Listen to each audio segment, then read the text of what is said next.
The numbers are pretty crazy. 400. 400 clients. Just felt like daily fear, daily bitterness. God, what's going on? Like, I'm a communicator. Yeah. That's my gifting. Yeah. And I'm scared to talk to people. I can't do this 7 to 10 year journey to learn Czech. It's just too big. And I just sensed in my spirit, Jesus said, Shawn, I asked the Father to take the cross away.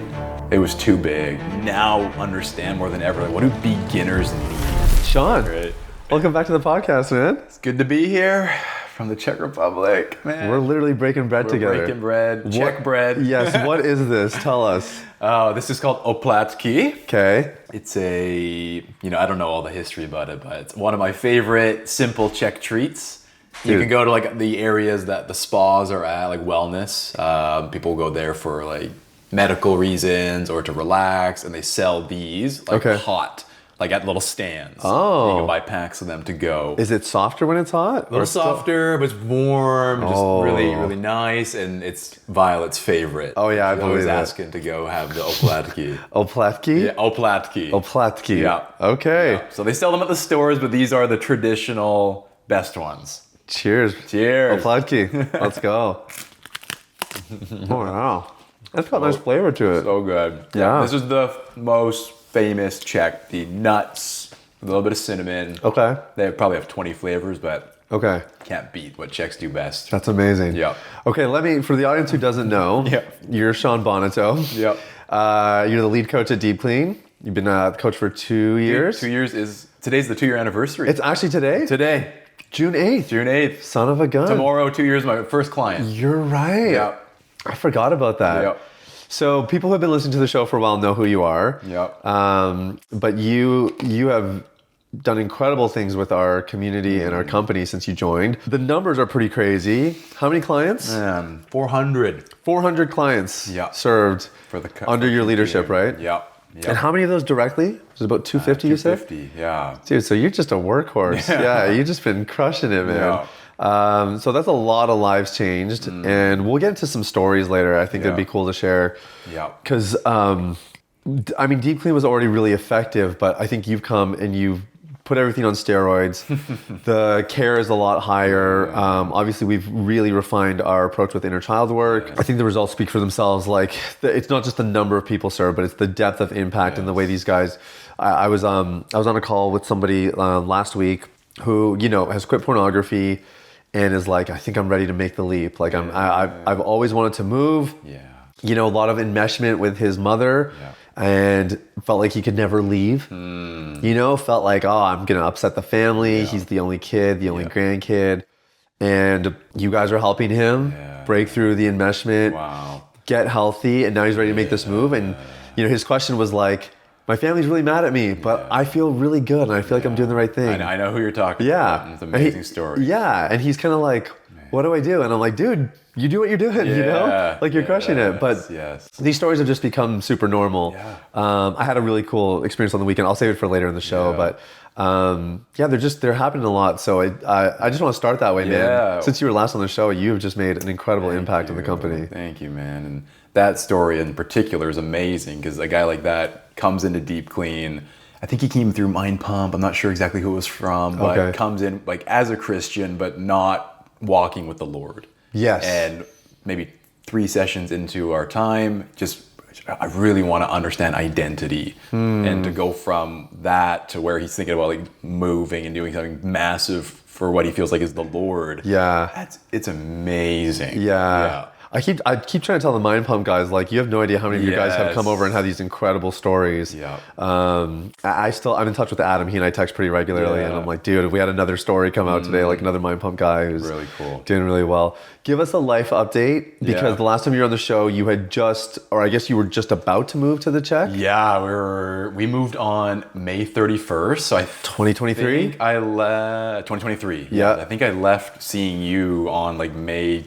When's your birthday? May 11th. May 11th. I think I left on May 10th. I think it might have been the day before your birthday. Okay, that actually does ring a bell now that you mention it. Yeah, so it would have been like 20 days after I left seeing you, I moved to Czech. Yes. And then this would have been the 2-year anniversary of being with DeepClean, which was about 8 days in Czech. Wow. So really crazy. Yes. Yeah, it's coming back now. June 8th. I actually remember that date. Yeah, I remember. Man. Yeah.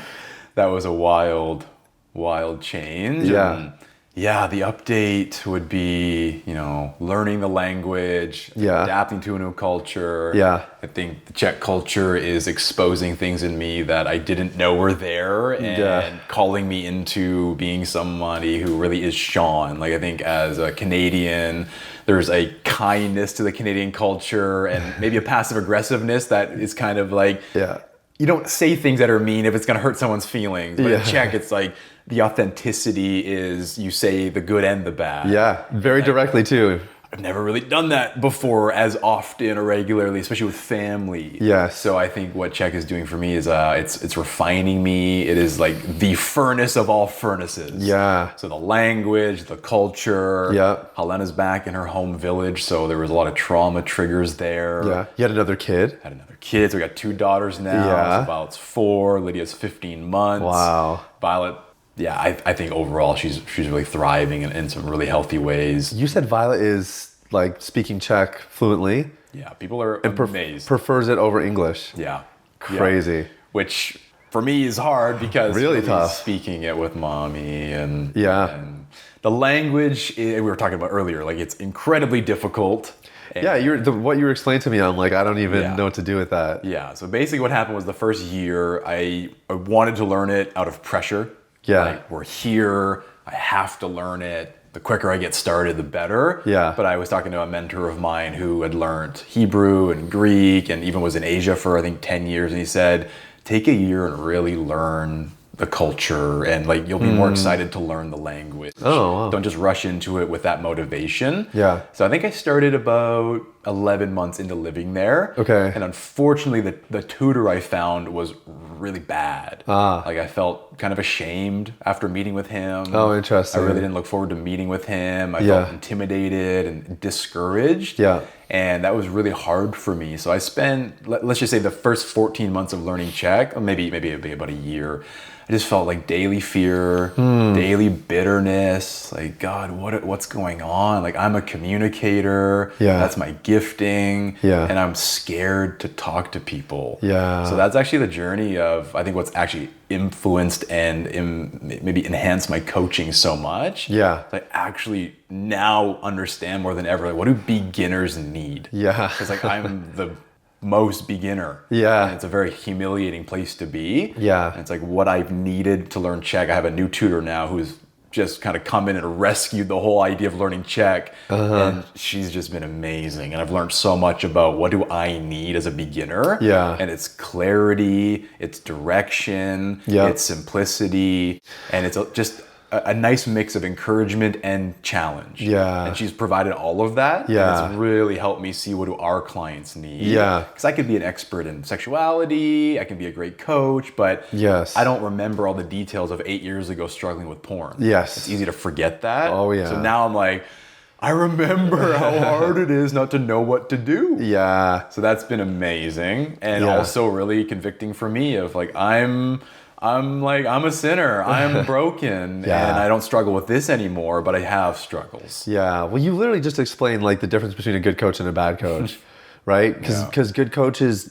it doesn't matter where you are in your recovery journey. A good coach is going to hear you speak, see the kind of questions you're asking, read between the lines, and know what advice you need. Yeah. And it's not about them. It's not about their expertise. Yeah. It's not about criticizing you and how do you not know this or, whatever, which maybe no coach is actually saying, but sometimes it's implied. Yeah. And we've even had clients in our community. It's funny, when I had the vision for DeepClean, I remember feeling so insecure about my lack of education. Like, I'm not a clinical psychotherapist. Yeah. I don't have my PhD. And I grew up very academic. I pursued academia, so I have that kind of that wiring, right? Yes. And really I felt, know. I know. Yeah, very familiar with that, right? And I felt like I was kind of shortchanging myself a little bit. Yeah. And I remember the Holy Spirit actually spoke to me and said, that's actually an advantage because you have the mind of a scholar, but you understand how to speak at like maybe a level 5 level, let's say. Yeah. So that the person who's lower than a 5 is actually going to get way more value from you than they will hearing the person talk at like an 8, where they're using jargon and they're so far removed from it that it almost doesn't make sense. And we've had people in our community say, man, I went and paid to go to this guy's conference. He's very reputable. His book's amazing. And that conference was just completely over my head. There was nothing practical, and I feel worse about my situation after. So anyways, all that, that's a tangent, but I think that's a really cool display of just the power of good coaching. And kudos to you, man. I've seen you on the journey, and you've seen it all. Yeah, and I see the difference between you having this good coach. That's really powerful. So that would be a smidgen of the life update. Yeah, just a smidgen. But I think overall, what I see in this last season. So Helen and I took that extended Sabbath in Croatia. Yes, got away for a month. Kind of see how the Lord wants even to use that as a model. Not to say anyone can just afford different things, but getting away, having some separation, Sabbathing, resting. That was huge. Like that was actually a time where I went through a lot of the things we teach in our program. I walked through forgiveness with my parents and some teachers that didn't hold me accountable to learning, which made learning Czech hard. Like I was becoming kind of impatient and bitter and immature. I would have a lesson and I would go and complain to Helena about like, why do Czechs do this? Why is it so hard? Shawn, like you're so impatient. Like, of course it's going to be hard. And I really had to forgive some people that never helped me develop resiliency in learning things that I'm not good at. I've always learned sports or playing drums or even quitting porn. It was like every day kind of felt like there was something to achieve. With Czech, it's like, some days I'm like, I didn't learn anything today. I learned how hard Czech is even more than I thought today. So that's been a huge change for me is I was able to release some people that I was holding on to, almost that entitlement, like this should be easier. Realizing that it was really rooted in unforgiveness and just like an inner child, like this inner child just wants things to be easier. Like, why, God, would you do this? Like, actually, God spoke a really special word to me. He said, like I was saying, like, I can't do this, Lord. Like 7 to 10 year journey to learn Czech is just too big. It's too scary. I can't do it. And I just sensed in my spirit, Jesus said, Shawn, I asked the Father to take the cross away. It was too big and it was scary, but I saw ahead of it.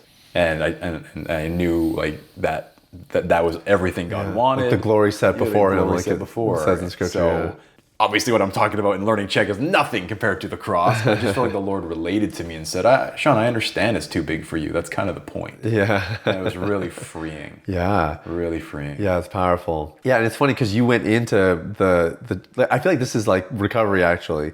You go into recovery guns a-blazing. You're like, I'm going to quit porn. It's going to be amazing. And then you don't realize what you've signed up for.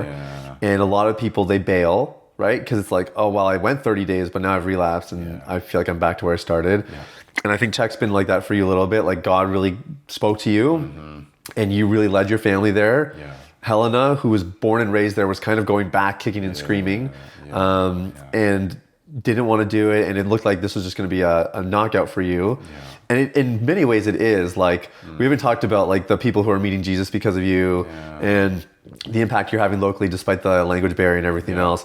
But I think God's really used it to refine you as well, For anyone who knows my story, family trauma, depressed mom, lots of rejection from women, just a lot of fear around women. And now I have my wife's family, 3 sisters. Wow. Her mom's the only one that speaks English out of her parents, and I have 2 daughters. And Jeez, that's like probably God set you up. Like that's the ongoing challenge for Shawn is family dynamics and women in family. And I know what the Lord's doing. And actually, if the prophetic time we had for the staff team was prophesied over me that I would make an impact on women in the Czech Republic. Oh, no way. In this season right now where there's some challenges within the family, like it's choice to go into defeatism, to remember what God has said. And some days, man, it's so easy to go into defeatism. Like, wow, like I should have known this already. I'm the coach. I should be further than that. It's like only opportunity there is to glean perspective from Scripture, from friends. Share on our weekly Monday meeting. But I've really felt coming out of that, even just this last few weeks. And seeing like that prophecy is real. And what God's doing is going to be really profound. But it's slow. It's slow. It takes time. But I've said this to you in our calls. You are walking, like you are embodying the message. Like we don't We don't talk about like building self-awareness, like everything you just said on like, look at the self-awareness you have, right? Healing of the heart, inner child work, which you've done a lot of your own inner child work, the last little bit especially. Yes. And that's actually why we like inner child work, is we can teach our clients to do it for themselves so they don't need us forever. And I think that's what good coaching always includes. Hey guys, let's pause the content just for a minute. I got something super exciting to show you. Follow me. I'm gonna give you scenario A and scenario B, and I want you to tell me, which person do you think has a better chance of quitting porn? Scenario A, it's Joe. And Joe is quitting porn on his own. Scenario 2, we got Jim. And Jim is in a community. Now, if you know your Bible, you'll know that Proverbs says, he who isolates himself seeks his own desires. And what that means is, when we're not in community and we're trying to pursue freedom or healing or integrity, our odds are stacked against us. I know this because I tried to quit porn on my own for 15 years. And it wasn't until I got into a community that I actually started to get breakthrough. Now, the reason I'm sharing this is because I just built a community for men like you who are serious about the call of God in their lives, their relationships, and becoming everything that God made them to be. If you're sick and tired of struggling with pornography, check out this community. The link is in the description.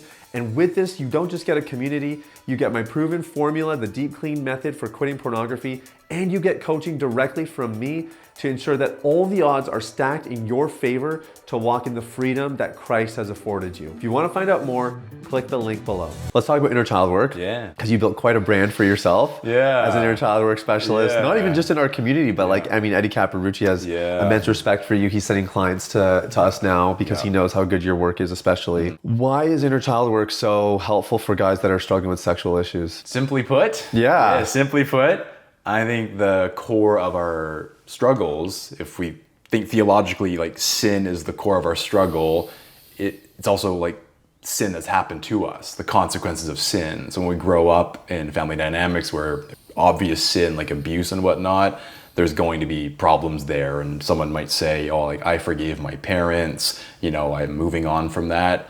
There's still those wounds deeper that we've never really touched. And somebody just blanket says, I've forgiven them, but you can see that there's still debris. That's obviously an indicator there's something more there.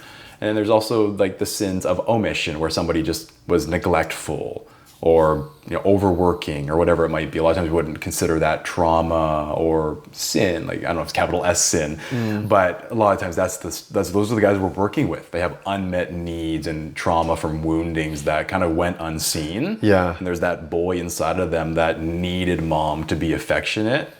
Or needed her to be safe when she was overwhelmed with 7 kids, or she had depression, or needed dad to be that protection and pillar of strength in the faith. And he was passive, or he was overworking. And there's that boy inside that had needs that didn't get met. And then that lens of how to view safety or protection or security gets put onto God, where God is going to be like my dad, or women are going to be like my mom. And there's those root wounds where it's from almost like the mind of a boy. You have to get to the mind of that boy to heal those wounds. And we see Jesus say, like, you got to be like children. Like children come to me. So I've just really thought of that a lot as I even had my own skepticism towards inner child work. It took a few months of fasting and praying over, like, do I really believe in this? And I just saw so much healing in my own life and heart and with other people that I had started that process with. And I've just seen like Jesus meet myself and clients in those deep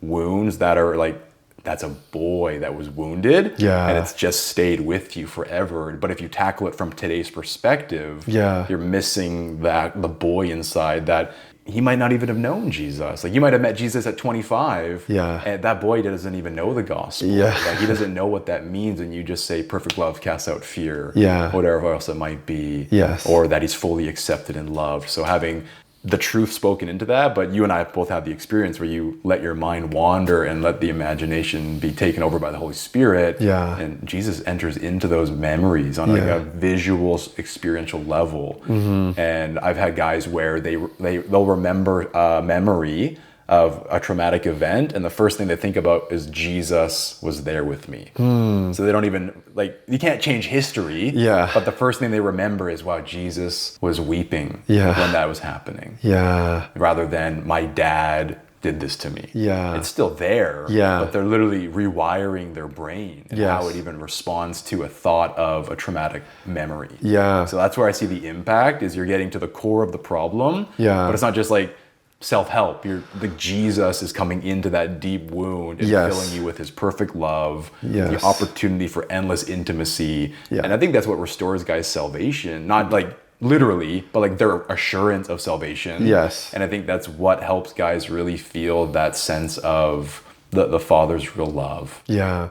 Well, I think that's why the way we're doing inner child work with our clients is especially impactful, because we're not just taking a psychological modality that's been proven by research and all that stuff, which is great. Yeah. But I think the integration of the clinical elements with Jesus, by his Holy Spirit, showing up in a memory, showing up in a moment, and allowing us to reprocess. I forget where I read this. This was recently. Yeah. But every time you recall a memory, it gets reprocessed. In other words, like the first time you ever recalled something compared to the 10th time, it's totally different. And I don't think we realize, I think we think memories are very like factual. And I even, as I was reading this, I was like, I was actually thinking there's a couple stories that I've just told so many times. And there's one or two where I'm like, this story sounds a lot different than the first time I told it. Interesting. And it's not that I like tried to fudge details. It's just that, it's been reprocessed again and again. So you're going to reprocess this stuff anyways. You might as well do it with the Holy Spirit and the power of Jesus, right? Yes. And when you have the love of the Father, the way he's weeping with you. I know for me, I had a couple core memories where he's literally like shielding me from hurtful words that are being spoken. Dude, I had one just like that 2 weeks ago. Yeah? Yeah.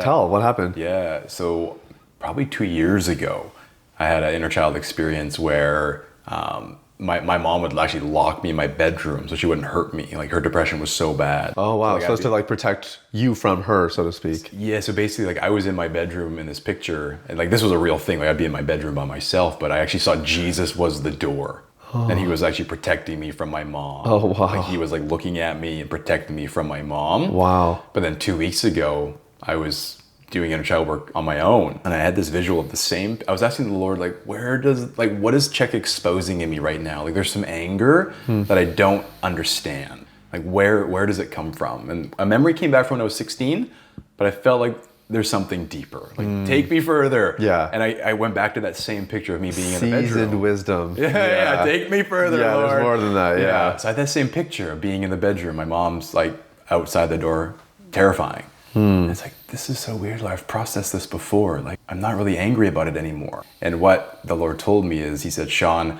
I'm the door protecting you from your mom, but you've used that protection to be from other people when you're supposed to be bold with those people. Like, I'm not, like, you don't need me to shield you from other people. Right. And I've grown up with like a fear of rejection and a fear of abandonment and a fear of punishment from people's opinions, which you wouldn't think that with the work that I do, but it's real, especially within family. Yeah. So I felt like the Lord was saying, like, I was the door protecting you from your mom, but you've held on to that for too long, where like you're using me as like a brick wall to other people. Like that was never what it was supposed to be. And it just felt really freeing of like, Shawn, I want to be a mirror where like when you look at me being the door, I want you just to like see your identity as loved and accepted and a son. Wow, and like I want you to use that to go out and be bold with other people because I'm protecting you, not from other people necessarily of you not going to be around them. Like your mom was scary, like not being around her was a good thing. Yeah. But you've misunderstood what that was about. Man, wow. Yeah, that was powerful. Really piercing. Yeah, but it's a good example of our trauma responses they're actually good. Like we wouldn't survive without our trauma responses. They literally protect us. Yeah. But then they become too familiar and too comfortable. Yes. And we adopt those lies. Like I remember this was because we just redid all of our signature program. We're getting ready to launch a new product here. That's why you and I are in person. Super exciting. Really exciting. By the time this comes, the product will be out. It's called DeepClean Inner Circle, so we don't have to protect the name. That's right. Yeah, we haven't like been saying it publicly, right? So it feels kind of funny to say it on camera. Feels good. Yeah, I know. But I still remember this. There's one lesson, and this is when I really knew that this program was going to be bigger than me. because I was creating the slide and I was getting revelation as I was making the slide. I still remember this. And I just remember I wrote on the slide, it's not about what happened to you, it's about the conclusions you drew from the moment. And I was like, wow, that's pretty profound. Yeah. But what you're saying is like you needed to be locked away. You needed to be locked away. That there was a protective element there. Yeah. But then you draw those conclusions of it's just safer to hide. Yes. We don't have to risk rejection. And then we don't realize they just get transferred to all the other areas of our lives where they're no longer protective. They actually hurt us. Yeah. And that's really why inner child work is, I think, so amazing, because it kind of splits the hairs, right? Of, okay, yeah, this part was helpful for you. It protected you. Let's give God thanks for that. Let's show a lot of gratitude and compassion. Yes. And then also, but this part over here, it's actually not helping you anymore. Yeah. And we gotta guide that little boy to actually make those leaps. Yeah. And I think that's why in 4 to 8 months, we see our guys kind of go from boys to men. Yeah. Not that they're boys, like a lot of them are doing really well, but we see them mature very quickly because I think that inner child gets unlocked, Well, that's the hard thing about the world today is you can be really successful as a boy. Like you can be successful in fight mode. Right. Like there's a lot of successful, manipulative people. And that's just because that's how the world of business often works. Yeah. It's like you fight your way to the top. Yeah. That's a very immature way of responding. You got to prove yourself and cut people off along the way. Yeah. So when I'm working with guys, it really is the scripture. Like you can gain the whole world and lose your soul. Yeah. Like I've just seen that with even my own life. Like gaining the world is like living in fight mode, living in flight mode, living out of a place where you don't, that's like not at all who you want to be, but you keep doing it, like almost like Romans 7. Yes. It's like, I know what's right, but I keep doing this. And even my friend and I yesterday were talking about like the old man is dead, but we often just go back to that old man. And sometimes the biblical language is tough, like crucify the flesh and kill the old man. Yeah. I think with purity culture, it really kind of gave you an idea, like you gotta just muscle through and battle and fight. Yeah. And I think what we're offering guys is a totally different paradigm of you actually need to surrender. Yeah. You need to let Jesus into that darkness. Yeah. But first you need to expose the darkness, which is to ask that boy, what did you feel and think and need? And how have you been protecting yourself from Jesus entering into those places? So when you feel shame and it's tied to that story, if you ever talk to Jesus about that, or when you think you're an utter failure because of what happened, if you ever talk to Jesus about that, it just opens the door for guys. They've never done that before, right? Yep. They'll often pray for wisdom and God, take this pain away, but they don't have clarity of what it is. Yeah. Yeah. Well, and that's the funny thing is that like, I think we've been taught in church culture to take the thing away, take the temptation, take away my sex drive, take away the pain. And we don't realize that those are the very things we need to lean into to actually get the results we want. You have to lean into the pain. You can dissect those temptations and learn a lot from them. There's so much information. My goodness, there's so much information in temptations and the things that specifically tempt us. And we do ourselves a huge disservice when we try to, turn that stuff off or ignore it. Yeah, we had a client recently that came into the program really skeptical. Like he's been duped. How many of our clients come in skeptical? This guy might have been the most. Oh, really? Yeah. Okay. And like he was really like I would say kind about it. Of course. But like you can tell he's been duped before and he's had some hard stuff happen. For sure. Yeah, I didn't mean that as a reflection on us because we definitely do our job to make sure guys know what they're signing up for. Yeah. I think naturally guys, if they've tried everything, they still come in a bit. We've all tried everything. Like it is frustrating. No, the skepticism is warranted. I just realized we've started a lot of stories with this guy came in super skeptical, and but it's actually warranted. Yeah, like I get why guys are skeptical. Anyway, sorry. Literally the second video in our program, he's just like, I've never thought of triggers like this before. I never thought of temptations like this before. Like, you guys offer a roadmap to humanize the reality of why we struggle. Rather than it just being this mysterious, lustful idea. It's like there's a human problem, which is a lack of acceptance, a longing for love, and all these things that are on a deeper level. And it blew his mind. The second video of our program was something he's never learned before. Wow. And he's a pastor. Wow. It's incredible. That's crazy. Yeah. Well, that was one of it's so man, how many times are we hearing stories now about that second video? Dude, it's so good. Yeah, because you and love it. Yeah, because when we laid it out, when we decided to redo the content, I was like, Shawn, quick win. Yeah. These guys need a quick win, right? Because you don't like it's such a tension because you're addicted to pornography. You're wired for the quick hit.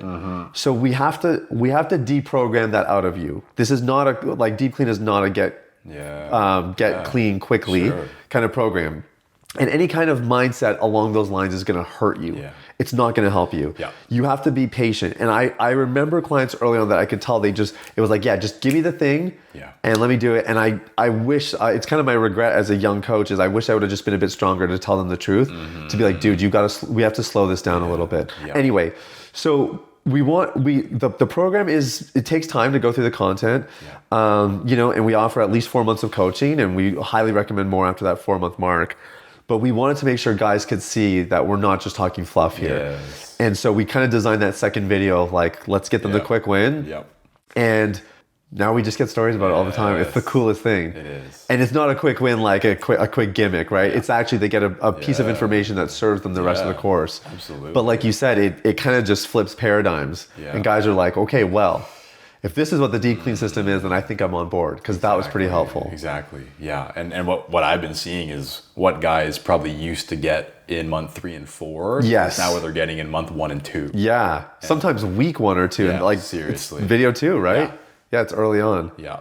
Yeah. And what you're saying, like, how do we slow down? Yeah. That's something that I've now been able to do even more with the new program because the program has inner child work baked into it. Yes. So now if somebody's relapsing and struggling, me making sure they do inner child work isn't as urgent because they're going to get to it when it's necessary. Yeah. Now we can really focus on gospel perspective. We can really focus on nervous system regulation. Yeah. And knowing that they're going to be equipped in inner child work when it's time. Yeah. It's amazing. Yeah. It's a beautiful, the system is just, it's just built beautifully. It's a well-oiled machine at this point. Yes, it is. Yeah, which is so fun. Which is why I was reflecting back because we are not a product-heavy business.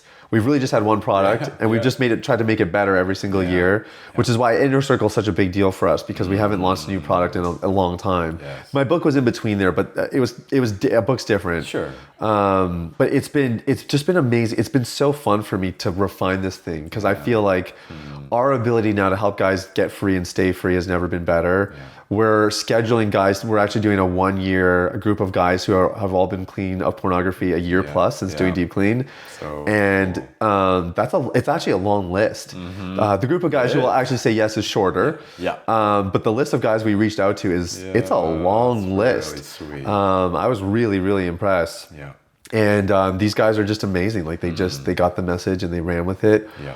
What are you seeing at this point? Because I think I probably asked you this question every time you've been on the podcast. Yeah. But what are you seeing that guys are doing that are having success in recovery? Again, this doesn't have to all just be about deep clean, but when guys are successfully recovering from pornography, what are they doing? Yeah. So the big one that we have in our program is the green zone plan. Yeah. So that's the idea of regulating your nervous system. So when somebody grasps that concept of clarity on what is the dysregulating problem and then what is it revealing about their core need, a lot of guys, what they'll do because of the history of recovery is they'll just build a really cool plan of a bunch of things to do. Yeah, that's right. I'm a Christian, so I should read the Bible, and I should pray, and I should run 5K a day. So the guys that are really healing are the guys that understand that they start with the need in mind, and then they decide what they're going to do to get that need met. Oh man, can you slow that down? That's so good. The need in mind. Give an example. What kind of need would be surfacing? So if someone has a trigger, fear of rejection. The trigger is being rejected,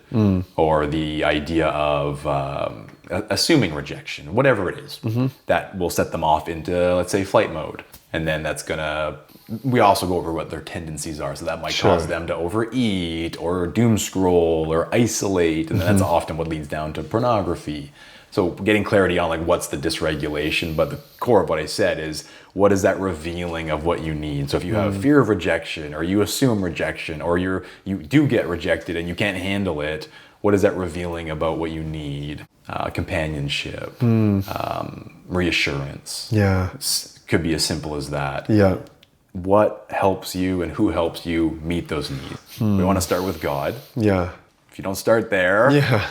it's not going to be the greatest The plan. SOL, yeah. So you want to start with God. You want to ask, who do I know that can help me, either by a phone call and just talking, or maybe by doing something together. Yeah. How do I give that to myself? Yeah. In a way of an action, something I want to do for myself, and then how could I even give it away? There's something so powerful when we often reassure someone else. Yeah. We feel very We reassured, get it back. Yeah. right? Wow. Scriptures say it's better to give than it is to receive. Wow, that's powerful. And I know for myself, historically, it's like, oh, that's about money, probably, Yeah. right? It's so good to be reminded that I work with so many single guys. I'm like, bro, go serve at a soup kitchen. Like, Yeah. go help some homeless people. Like, Yeah. they are desperate for help. Yeah. You have time and energy. Yeah. You want, like, validation. Yeah.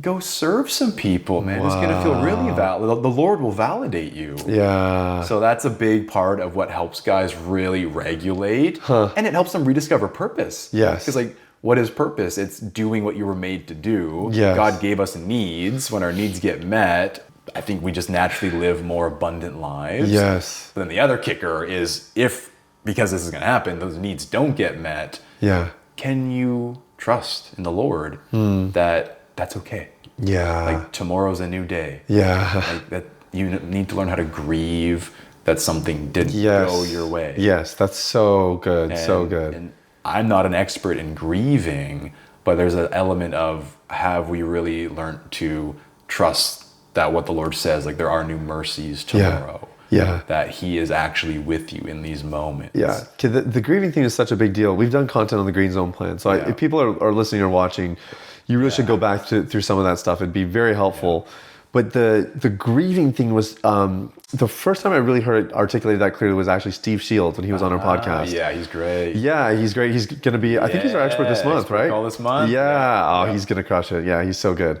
And he was the first person that had shared that with me, because I think that was something I was even wrestling in my own heart, because I have good self-awareness of my needs. I have pretty good go-tos of just knowing what I need to do to get the needs met and whatever.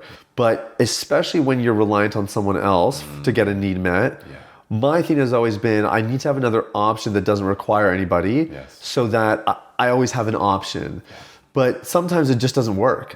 Like, if you have a legitimate need to connect, or to verbally process, and it's nice to journal, it's nice to talk to God, but you really just need that human ear and that human interaction, then what do you do, right? And that grieving kind of gives you it's sort of the trump card. Like, it doesn't matter what your need is and what your green zone plan is, you always have a way out if you can grieve through those scenarios when the thing that you need isn't available. And that's really empowering.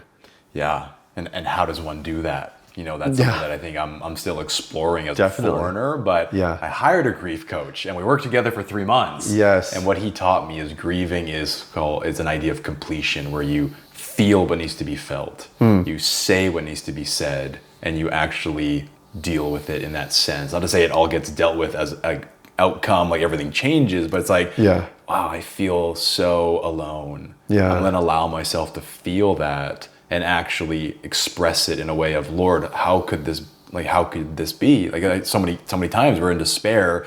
We just want to, like, cry that psalm of, Lord, like, where are you?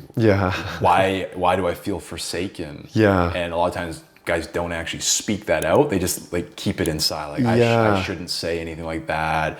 You know, I need to just like muscle through it. And whatever. I'll just have a shower and go to bed. They're just like, okay, like, I guess, you know, whatever. That's just the way it is. That just goes right into defeatism. Right. Yeah, you're kind of just putting a blanket on it. Yeah. I never really thought about that, but the Psalms are kind of David grieving his way out of some of those situations where it's like, there's enemies all on my side, there's no way out. I hate these people. Lord, I'm depressed. Like, where are you? How could you leave me?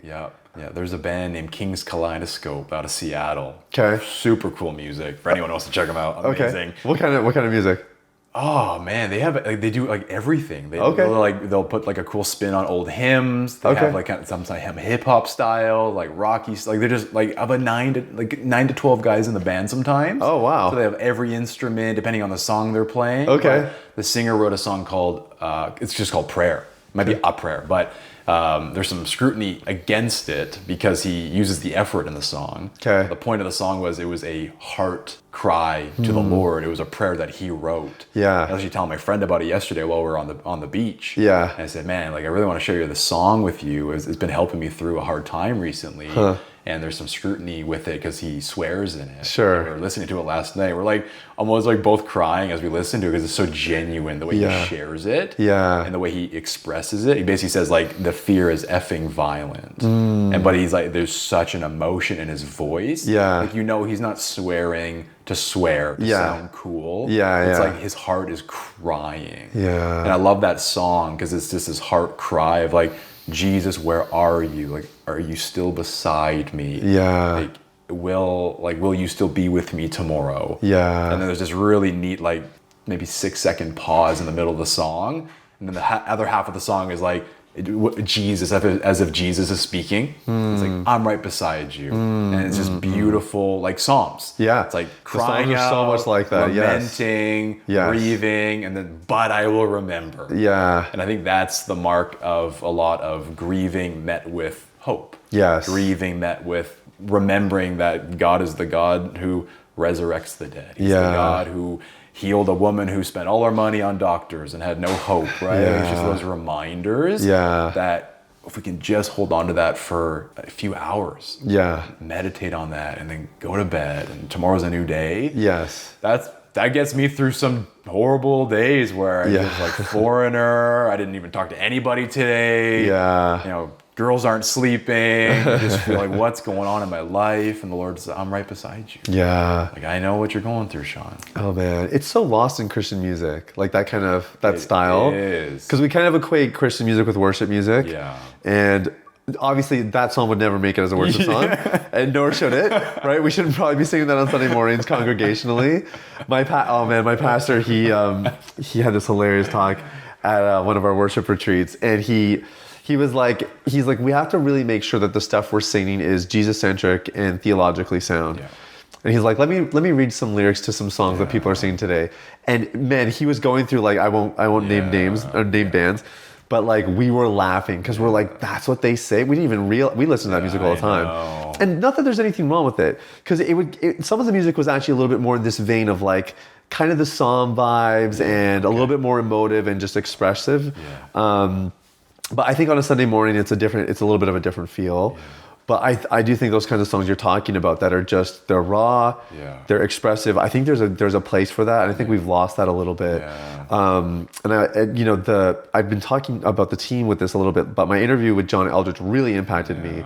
Probably like that interview just got to me. Like I felt very changed after talking with him, which, we've had some good names on the podcast before, people that are recognized, but with him, the impact was different. And that was the one thing he said is, our souls are crying out. This is my paraphrase. Our souls are crying out and we're too busy to hear them, And I think even just the fact that like, we don't like the songs that have the F-bomb in it or whatever, because how can it be a Christian song if it's whatever? But really, we just have listened to one type of music, and we said this is what Christian music should sound like. When there's a whole spectrum that we've missed, and that spectrum is in the deeper, darker places of the soul that most of us aren't really accessing anyways, because we're too freaking busy to kind of do it, right? Yes, man. It's so real. Yeah. Like even learning, like I still have not figured out how to Sabbath with 2 young kids. I just have not figured that out. Oh, it's tough. Yeah. It's actually those moments where I'm learning what does it mean to grieve as a dad. Where I have less time. What does it mean to grieve as a foreigner, where I have to learn a language. And God's called me to it, but my flesh says, what the heck, Lord? Why?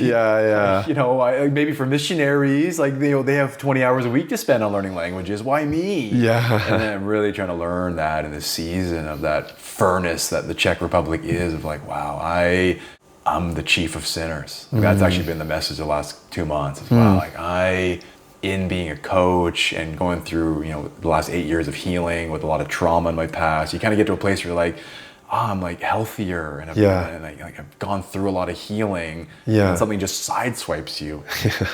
Whoa, like I can be really prideful right now, Yeah. which I was a few months ago. Yeah. Why, Lord? Like, I've been in therapy and I've healed and Yeah. I do inner child work often. Like, why is this happening? Yeah. And the Lord was like, John, you're without me, you're just nothing. Yeah. I'm not asking you to heal more. I'm asking you to trust me more. Yeah. I'm asking you to surrender to me more. Yes. This has been, wow. It's actually helped a lot with my parenting. Yeah. Takes the pressure off a little bit, doesn't it? Makes sense why Bella's doing this. She's sinful. Yeah. Like, she doesn't need to give me a great answer. She's 4. She just is depraved. Yeah. And it actually helps me just be more kind to her. Because Yes. what is depraved? Like, Jesus came to heal the sick. Yeah. So it's actually taken off that edge of like, I need Violet to understand what she's doing and give me an answer so we can talk about it. Yeah, yeah. Helena's always like, Shawn, she's 4. Yeah. Like, I'm such a coach. Yeah. Man, I coach men in their 20s, 30s, 40s. You got a 4-year-old girl. I don't coach 4-year-old girls, so that's been humbling. Yeah. You know, though, it's funny, and I think Violet sounds a little bit like Judah too, where Judah he's so sharp. Yeah. That he kind of creates these expectations, right? Yes. And then you kind of forget, like, oh yeah, he's 19 months. Like, I couldn't possibly expect him to actually do that perfectly the first time or whatever it is. But he's just so competent, and he picks things up so quickly that sometimes you go there. Anyways, we're on a huge 100%. tangent, but it's a thing, 100%. right? It's a thing. Maybe we can sum that up as expectations kill. Yeah. And that's the same thing with recovery. Not Yeah. to say we don't want to have hope to heal, Yeah. but expectations that my month, this is what it's going to look like. Yeah. And then we end up actually making it an idol. You've talked about that before, Yeah. right? As recovery becomes an idol. Recovery can become an idol. Yeah. Well, and this is where knowing God as a perfect, loving Father is so important as well. Because that's the difference, right? Is God goes through the same thing with us. He sees us as 4-year-old girls sometimes, 4-year-old boys, whatever it is, right? And he sees our immaturity and he sees our shortcomings. Yeah. And he's just perfectly gracious and compassionate, meets us there. Yeah.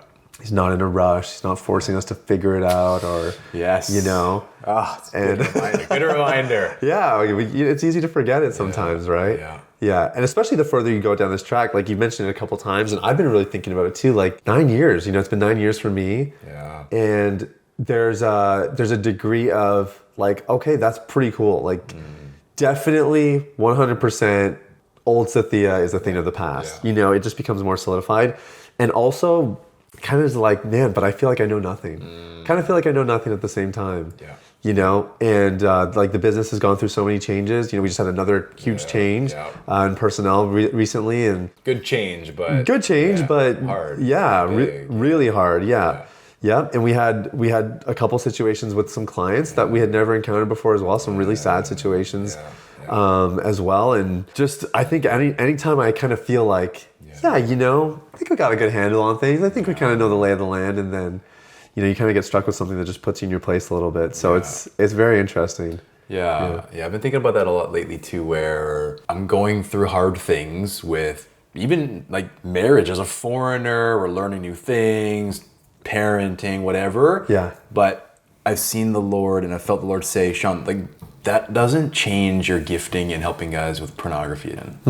Like, you could struggle in an area with parenting, and that's not like, that doesn't disqualify you or make you less integrous or expert in coaching guys quitting porn. Yeah. And that's actually helped me go to work with a real purity and like trust that the Lord is going to speak through me in my coaching calls. Yes. And that's been a really interesting journey. Yeah. Because there's some days where I leave the house and Helen and I just had an argument. Yeah.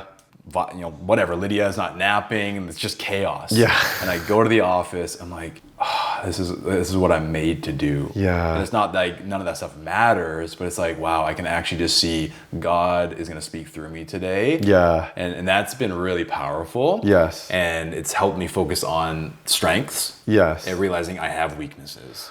Yeah. And I think that's a lot of things for our clients as well. Like, where has God given you blessings? Yeah. How do you really fixate on those in a way of celebration? Yes. And realize you have weaknesses? Yeah. And how can you actually just seek help from friends? Yeah. And the Lord in those weaknesses? Yeah. And try and avoid them or only spend time fixing them. Yeah. How can you actually, like, that's where your green zone plan comes in. Yes. I'm vulnerable in these areas. Yep. how do I make sure like that's where I'm really letting the Lord into? Yeah. Or surrounding myself with people. So Yeah. I've been on a journey right now learning a lot about that. Yeah. And we'll do Strength Finders tomorrow. Yeah, Amazing. I know. That's Yeah. fun. Yeah, we got a consultant coming So in to do our excited. profiles with us. Yeah. It'll be fun. Yeah, this is kind of where, like, I think marriage, parenting are all great. They're great magnifiers, aren't they? And great refiners. Yes. Like, I was talking with my personal trainer. My personal trainer, we always end up talking about family quite a bit because he's got a crazy story of drug addiction and being on house arrest for 2 years. And he's the 1% of 1% of people who make it out and don't go back in, but then also start a family, and he's got a successful business, and he's a very inspiring man. And he's like, I see the way you are with your kid. He's saying this to me. And he said, I really respect you after seeing you with your kid, because I have other clients who come in and they don't talk about their kids like you do. They don't act, with their kids the way you do. And we were kind of talking, and I just said, I guess that's kind of what parenting is. Like, you don't become a father because you're ready, but either you man up and you get ready, or you respond, you answer the call, and you experience all the refining and character development that comes with it, or you don't, and you end up a little boy with an inner child who's playing video games all day when he should be spending time with his kids and everything else.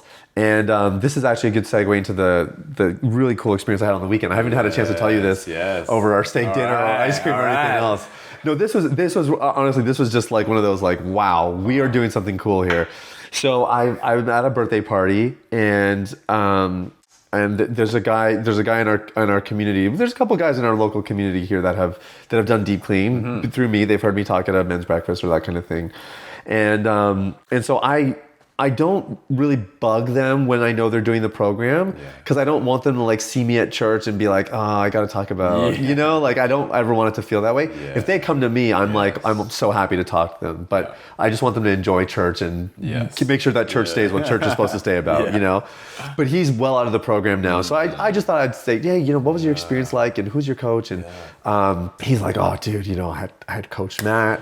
He was amazing. Like, he's like, I've never gone through some of this stuff before. It was so helpful. And when he came to me, like, his marriage was not in a good place, and his wife was like, hey, this has been going on way too long. They have 4 kids, and he's got a successful business, and it was kind of like, something's got to change here, So he really took it seriously. But he said the coolest thing, and this is what I wanted to tell you this.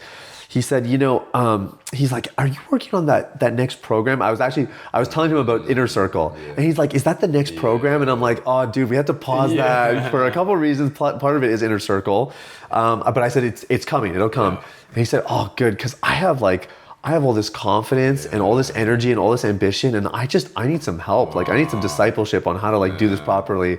And I'm like, dude, are you serious? He's like, yeah. He's like, that was my big thing, was like, I felt so unconfident that I would go to pornography. Pornography gave me this fake sense of, like, okay, yeah, I'm a man, and I'm okay within myself. Wow. And he's like, all the work I did, he's like, I finally feel like I'm confident, and now I'm just like, I know there's more. Like, I know there's more that I can do, and I want to like tap into that. Yes. So that story right there, I was like, this is the best kid's birthday party ever. This is so fun. Wow. Dude, his wife comes up to me like half hour later. She's like, hey, I've been really wanting to talk to you, but I've seen you at church, and we're always busy, and whatever. But she's like, when your clients sign up, we get like this page as wives of like resources and a bit of an explanation of what we're going through and the betrayal trauma and all that. Well, I went to one of the women that you had put on there to go and like get some help with, and she's like, it totally changed my life. I still attend the calls. Like, I'm in such a better place, like, emotionally. Wow. So I was like, well, what, like, as much as you're comfortable, like, what's different emotionally? And she's like, I'm just like, I'm not acting out around my kids, like getting angry, and I'm way more controlled and tempered, and dude, I was just like, what, this is insane. Like, now you're seeing a family, I'm seeing their 4 kids, like, trying to fight back my tears. Like, these kids are getting better parents now because of his, first of all, his brave decision to join DeepClean and put in the work, but kudos to her. Like we know like the results are always so much better when the wife is willing to get help as well, right? Wow. So that was just like At a birthday party. we're just at a kid's birthday party, and just real time I'm hearing the story of this couple whose lives have been transformed, and they didn't get special treatment because they know me personally or anything like just to show to people like I purposely have kind of been avoiding the conversation with them for a while now. But man, I'm so glad I asked. That was like it was just kind of surreal. And those are the cool stories where, you know, we help a lot of men. It's not shocking, but we never know if the partner gets help. No. And we've created that resource for that. Yeah. That's really special. Yeah, we're trying to make it more accessible, right? We even offered to pay for some people's first sessions if their wives took them off on the offer, because we want to, we really want their relationships to be whole. And where I was going to land with this is, you know, he and I were talking a little bit about parenting, because he said, you know, this has really been able to make me more present as a parent emotionally. I'm very grateful. But he said, I do start to see some things in my kid that he learned from me before I went through this process. You know, especially he said, like, I can fly off. He didn't say I can fly off the handle. He said I can be like emotionally a little bit volatile. And he said, I'm seeing that in him. And he's like, sometimes I'm just frustrated. Like kind of that like, oh, I wish I would have done it sooner. And I said, man, I got you. Because I had a guy on my podcast, Jeff Stewart. This is the second time. The first time we had him on, we talked about disclosure. And that episode blew up. It was a very popular episode. The second time I had him on, we talked about a more like rebuilding trust in the relationship. Kind of a little bit further down the disclosure process. And then we got onto parenting, because I think I was about to become a dad, and I was just, everyone I can answer or ask rather that was a dad, I was trying to get their advice.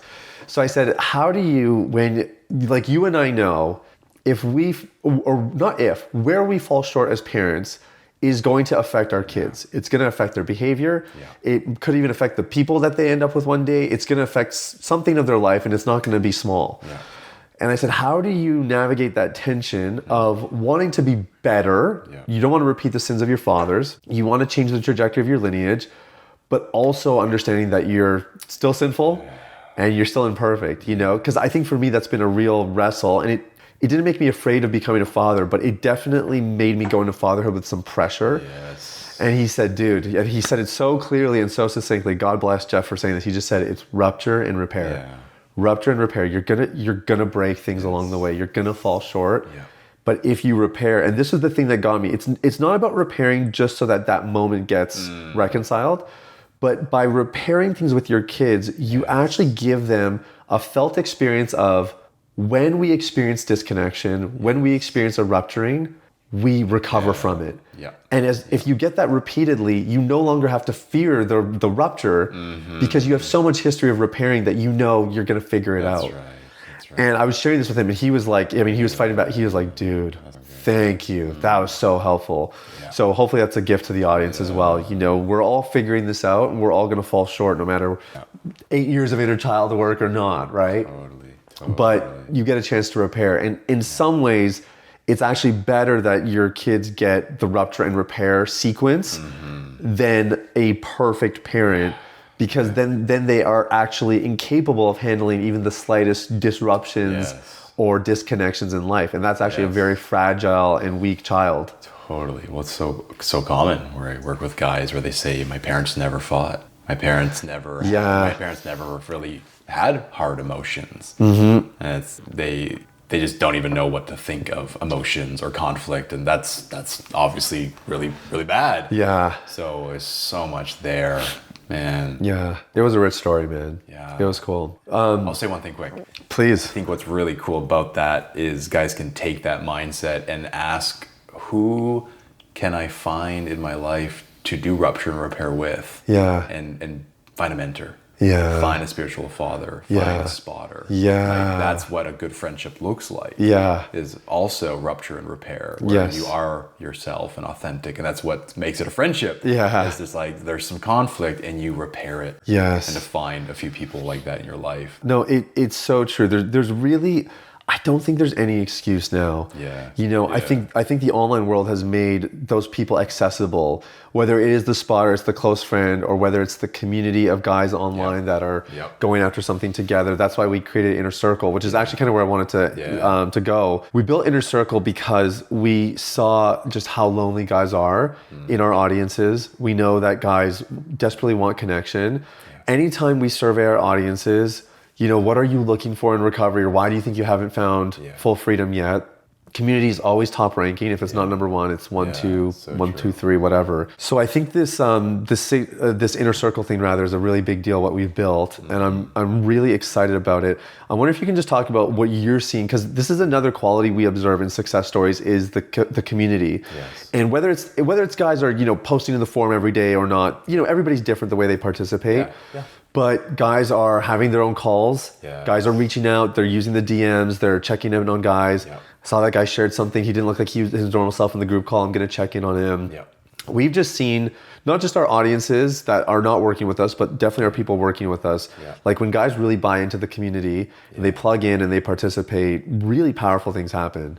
The greatest lie is you're the only one, right? That is the greatest lie the enemy uses in this area, bar none. The only one struggling, or no one really wants to know about another relapse. Yeah, right. So when you bring it into the light, it doesn't expose your relapse as much as it exposes your longing for acceptance. Yeah. Your longing for community, or your longing for friendship. Yeah. And when you find guys that can see that, those are the guys you want to spend time with. Yeah. Because they see your text, or they get a call from you and you've quote unquote messed up, and the language guys use now is amazing to not actually say what's happening because they feel so much shame, but to have somebody be able to hear that and say, oh man, like what was the real deeper need? You know, like tell me more about what actually happened in your heart. Yes. And that's where community comes in. Yeah. And brings light to the darkness. Yes. And it really exposes those things that Satan says is true. Yeah. Feels really true. Yes. And then you have 3-4 people that respond with reassurance. Yeah. That sense of security and friendship. Yeah. And you're like, oh, that's what's true. That's available. Yeah. You do that over Yes. day by day for a few months in a row, and it becomes more habitual. Yes. It becomes the norm. Yes. And like that's where you build a new foundation of what is true. Yeah. What is safety? What is security?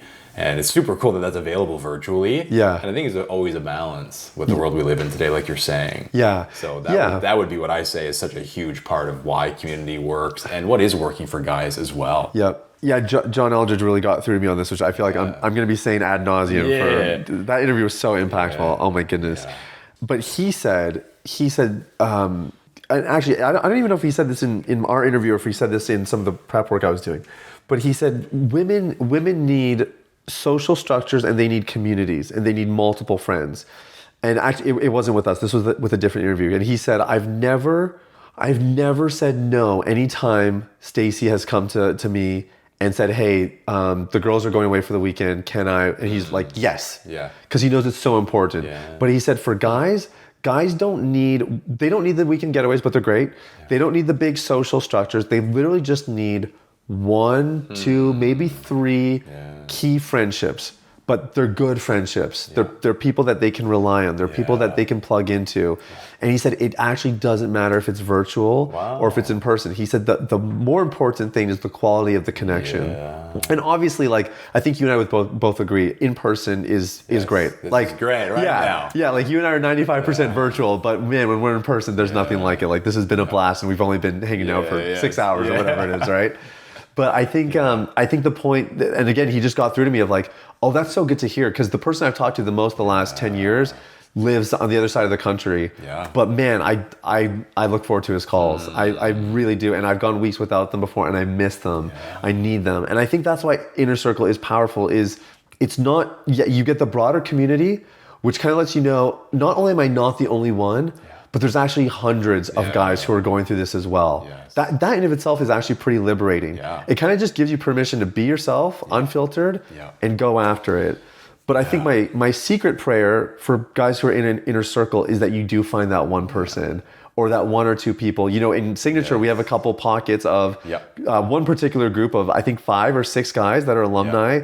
A lot of them still very strong contributors in our community, but they meet right? Regularly. They're breaking bread together. I guarantee at some point they're going to go all meet up in person. Yeah. They'll do a retreat together. They'll rent a cabin in the woods or something. Like, it's just a matter of time. And I think that's my prayer for Inner Circle too, is that people find that one or two people that they can just keep in touch with, build that relationship with. And honestly, this is the best place for it, because everyone's there for the same reason.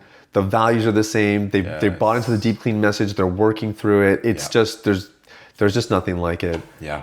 Even more, which I think is cool, is it's not just I'm not alone, but it's also, wow, there's other people that are buying into healing. Yes. They're struggling, but they're keeping hope. It's like that reminder that there's not just other people struggling, but there's other people that want to quit and have setbacks and get back up again. That's really encouraging. I love when I have like those are the people I look for. It's so true. It's so true. And I mean I've said this so much, but it really is true, because we talked about like the success criteria for people that we've observed, good clients over the years with great outcomes.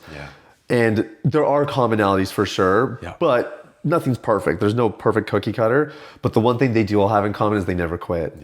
And sometimes the brotherhood is the thing that stops you from quitting a little bit too soon. Or it's the thing that maybe you slid a little bit, but it's the thing that stops you from sliding off the deep end. All that goes without saying. If you're not in DeepClean Inner Circle yet, what are you doing? This place is amazing.